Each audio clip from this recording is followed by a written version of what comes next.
If you're worried about the new age of search engines, AI mode that Google have released, I did a video on it yesterday explaining this big new release from Google and their AI mode. I want to go through some examples of AI mode and how it practically affects business owners and SEOs and how you can survive and actually use it to your advantage for your business. So the first thing you need to understand is how people are going to be searching. Meet AI mode, ask detailed questions.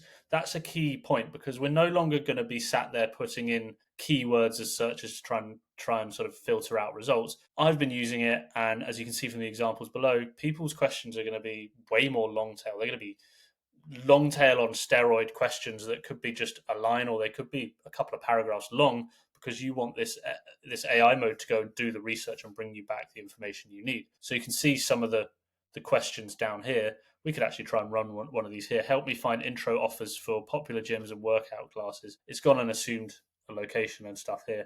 But pretty quickly, we can actually start breaking down how you can start showing up or what you need to be doing to start coming up in these LLM results. Now, what you need to understand here and through all the sort of examples I'm going to go through is that this is kind of a zero-click environment. Think of it like social media now. Social media doesn't want you leaving their framework of their platform. They want to keep you in there. So they almost, as well, for years now, have killed posts that have too many links in them or have any links at all. And that's frustrating for users because it was hard to drive website traffic.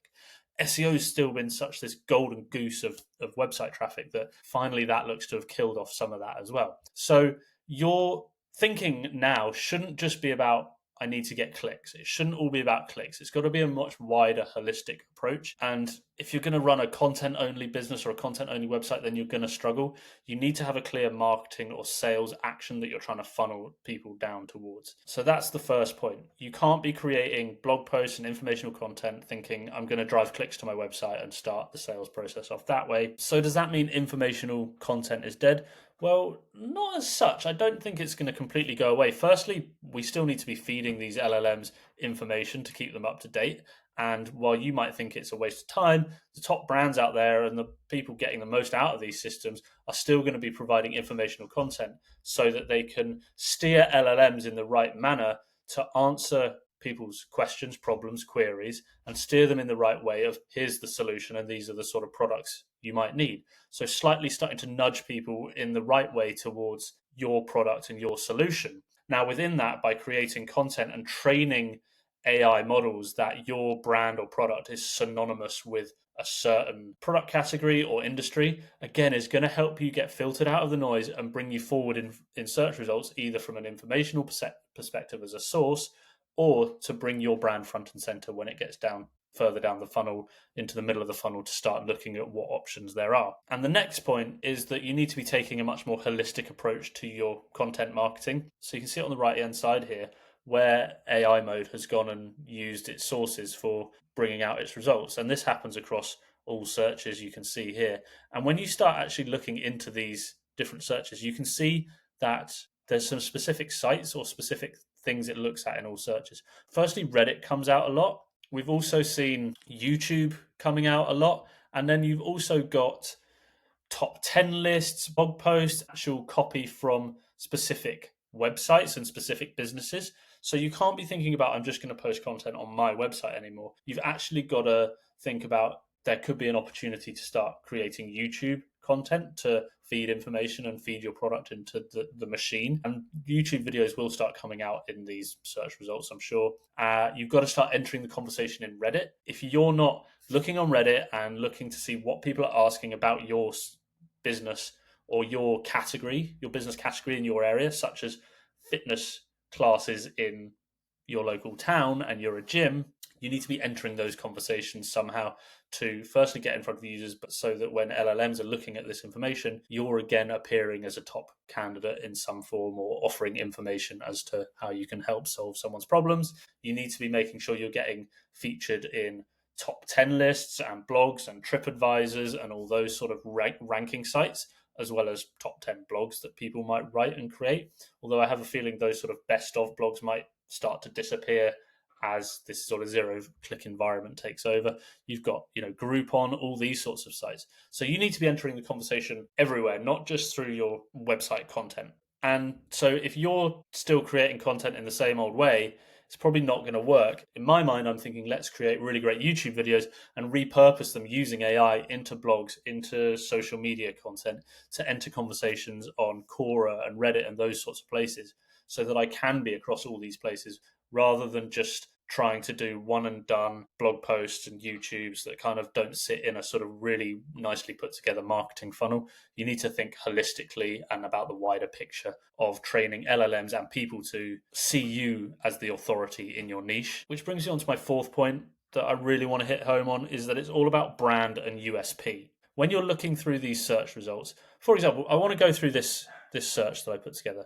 I'm looking for a landing page and a way creator and a way to capture email and send resources to leads captured through emails, right? So I put that sort of query to Google AI mode. I'm creating landing pages to send users from my channel to download a resource. I want it to be high converting and be a lead magnet where people can submit their email so I can build my email list. What platform is the best from this? So actually, rather than I'm just going and searching for the best email platform, instead I've got a much more detailed query for which the AI has gone away and looked at all the different various resources, 19 different sites across, as we said, different blogs, different YouTubes, rankings, different brand sites to pull out information. And this is where I think as well, I've seen it across, for example, I'm looking for ski hire in Courchevel 1850, a service-based business looking for ski rental in a ski resort. And what I can see is that you really need LLMs and AI to understand your brand. So many businesses I speak to, they say, what differentiates your product? And they say, well, we got great customer service.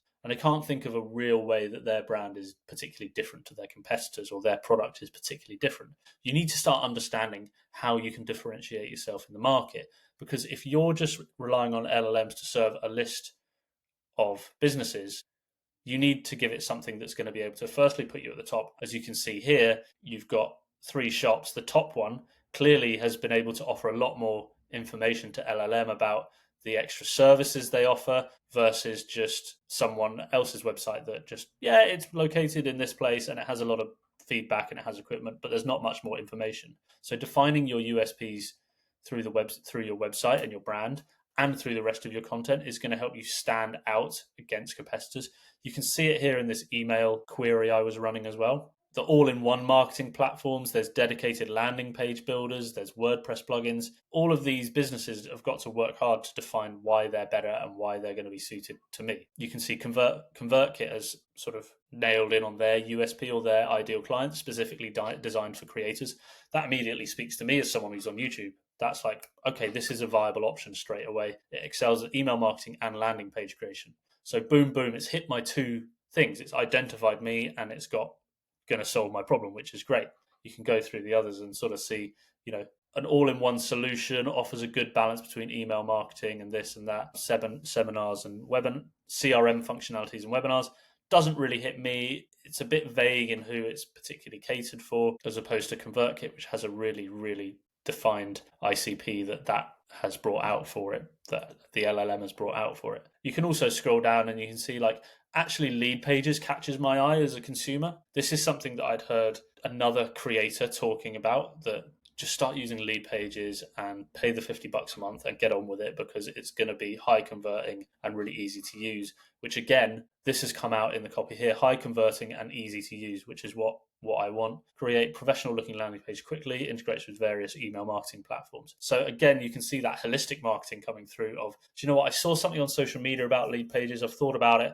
Actually, I'm going to go do some more AI mode research and it's come out, and ConvertKit's what I know about, but I didn't know it was maybe the full package that I needed. And then lead pages has come up again. So you can start to see how you can frame your marketing and build your marketing funnel based on a holistic approach and really trying to get LLMs to see you as the sort of category leader in your area and define your real USPs, your benefits and your ICPs, the people that you're really targeting, so that when LLMs are delivering that information back to people, they can give real clarity and real definition on who you are as a business, your features and what you do that's better or different to other competitors.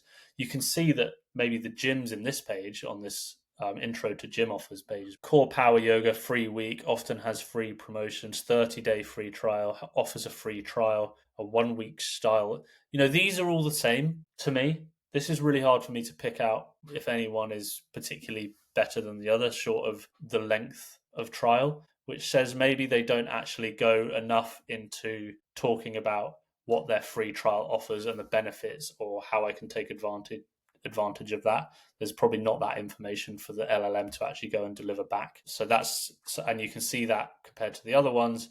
When we had the landing pages, all these companies are probably quite hot on their marketing, so they've got a bit more information that they can pull out to actually answer my query a bit better. So those are the key takeaways here. It's a zero-click environment, so your sole goal shouldn't just be to create clicks to your website anymore. You need to be focusing on providing information across the internet, not just on your blog. Brand matters, USPs matters to distinguish yourself in these LLM results against your competitors.